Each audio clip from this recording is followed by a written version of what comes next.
झारखंड आंदोलनकारियों की पहचान, धीमी है रफ्तार।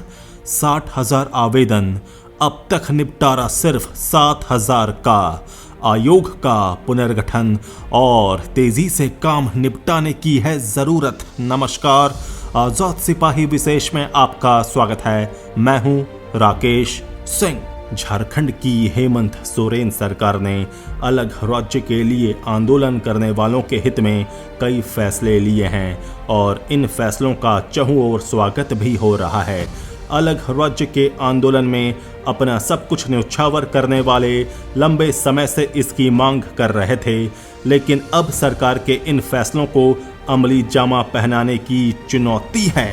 हालत ये है कि अब तक झारखंड आंदोलनकारियों की पहचान भी नहीं की जा सकी है और इस काम के लिए गठित आयोग पिछले 9 साल में 9 कदम भी नहीं चल पाया है।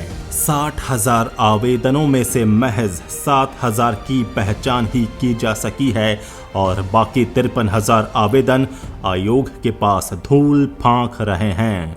2 बार अवधि विस्तार के बाद इस आयोग का कामकाज पिछले 1 साल से ठप पड़ा हुआ है। राज्य सरकार ने हालांकि आयोग का पुनर्गठन जल्द करने का ऐलान किया है, लेकिन झारखंड की कार्यपालिका की लेट लतीफी और लाल फीताशाही किसी से छिपी नहीं है। आयोग का पुनर्गठन कर देने भर से काम नहीं चलेगा, उसकी जिम्मेदारी भी तय करनी होगी। इसे अपना काम जल्द से जल्द पूरा करने के लिए समुचित संसाधन भी उपलब्ध कराना होगा ताकि आंदोलनकारियों की पहचान की जा सके और उन्हें उनका वाजिब हक दिया जा सके। ये काम बहुत आसान भी नहीं है, इसलिए इसे पूरा करने के लिए आधुनिक तकनीक का इस्तेमाल जरूरी होगा और निचले स्तर तक इसका ढांचा तैयार करना होगा ताकि आंदोलनकारियों का हक कोई दूसरा नहीं छीन सके। राज्य सरकार के फैसले की पृष्ठभूमि में झारखंड आंदोलनकारियों की पहचान के काम को पूरा करने के रास्ते में आने वाली चुनौतियों पर आजाद सिपाही ब्यूरो की खास रिपोर्ट। 20 साल से अधिक समय से अपने अधिकार और समुचित सम्मान के लिए संघर्ष कर रहे अलग झारखंड राज्य के लिए आंदोलन करने वालों को हेमंत सरकार ने बड़ा तोहफा दे दिया है। इन आंदोलनकारियों के लिए पेंशन, आंदोलन के क्रम में शहीद होने वाले आंदोलनकारियों के आश्रितों को सीधे नौकरी और तीसरी चौथी श्रेणी की नौकरियों में 5% आरक्षण देने का ऐलान राज्य सरकार ने तो कर दिया है, लेकिन अब नौकरशाही के सामने इन फैसलों को जमीन पर उतारने की बड़ी चुनौती है। झारखंड अलग राज्य के आंदोलन में कितने लोगों ने भाग लिया, कितने लोगों ने प्राण गंवाए, इसकी पुख्ता जानकारी अब तक एकत्र नहीं की जा सकी है। 15 नवंबर 2000 को अलग झारखंड राज्य बनने के बाद से ही आंदोलनकारियों की पहचान के लिए सरकारी कवायद शुरू करने की मांग की जा रही थी। तब 12 साल बाद 2012 में गृह कार्य एवं आपदा प्रबंधन विभाग झारखंड के अधीन झारखंड वनांचल और जेपी आंदोलनकारी चिन्हितीकरण आयोग का गठन राज्य सरकार ने किया था।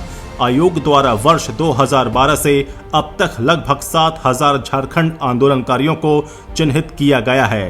हाईकोर्ट के रिटायर्ड जज जस्टिस विक्रमादित्य प्रसाद की अध्यक्षता में इस 3 सदस्यीय आयोग का गठन किया गया। शुरुआत में इस आयोग का काम केवल झारखंड आंदोलनकारियों को चिन्हित करने के लिए था, लेकिन वर्ष 2015 में इस आयोग को ही जयप्रकाश नारायण आंदोलन के आंदोलनकारियों को भी चिन्हित करने का जिम्मा राज्य सरकार ने दे दिया। आयोग को 2 बार अवधि विस्तार दिया गया, लेकिन आंदोलनकारियों की पहचान का काम पूरा नहीं हो सका। पिछले साल फरवरी में आयोग का कार्यकाल समाप्त हो गया और इसके साथ ही आंदोलनकारियों की पहचान का काम भी रुक गया। ताज़ा आंकड़ों के अनुसार इस आयोग के पास अब तक 60,000 से अधिक आवेदन आ चुके हैं, जिनमें से महज 20,000 की जांच कर 7,000 आवेदन स्वीकृत किए गए हैं। इनमें से आधे को पेंशन मिल रही है। इस पूरे प्रकरण का दूसरा पहलू बेहद दिलचस्प है।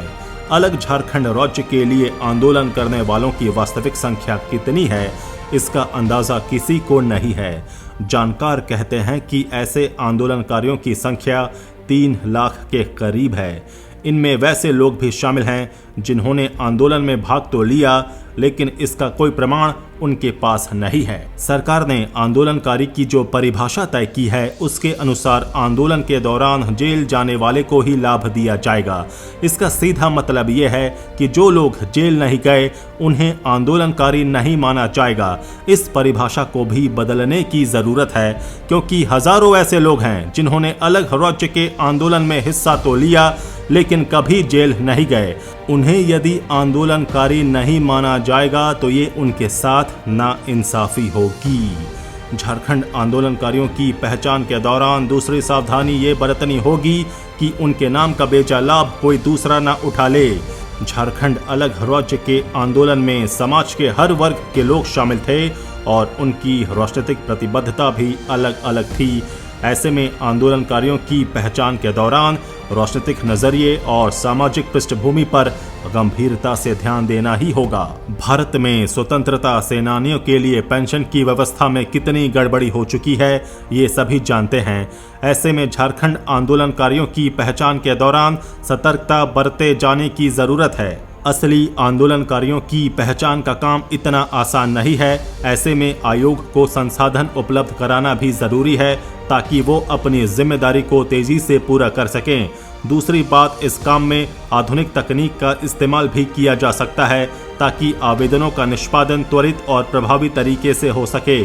साथ ही आवेदनों की जांच की व्यवस्था को निचले स्तर तक ले जाने की जरूरत है ताकि सुदूर इलाकों में रहने वाले लोगों को इस लाभ से वंचित नहीं होना पड़े। कुल मिलाकर हेमंत सोरेन सरकार के इस ऐतिहासिक फैसले को लागू करने के रास्ते में आने वाली चुनौतियों को दूर करना जरूरी है। ये तो समय ही बताएगा कि झारखंड की कार्यपालिका इस फैसले को कितने त्वरित और प्रभावी तरीके से लागू करती है। हालांकि हेमंत सोरेन सरकार ने अब तक तो यही दिखाया है कि वो जो फैसले करती है उसे लागू भी करती है। ऐसे में आंदोलनकारियों और उनके परिवारों में उम्मीद तो जरूर जगी है। आजाद सिपाही के विशेष में अभी इतना ही। खबरों की और भी अधिक जानकारी के लिए आप पढ़ते रहिए अपना लोकप्रिय दैनिक अखबार आजाद सिपाही। आप हमारे इस YouTube चैनल को जरूर सब्सक्राइब करें। जुड़े रहिए आजाद सिपाही के साथ। धन्यवाद।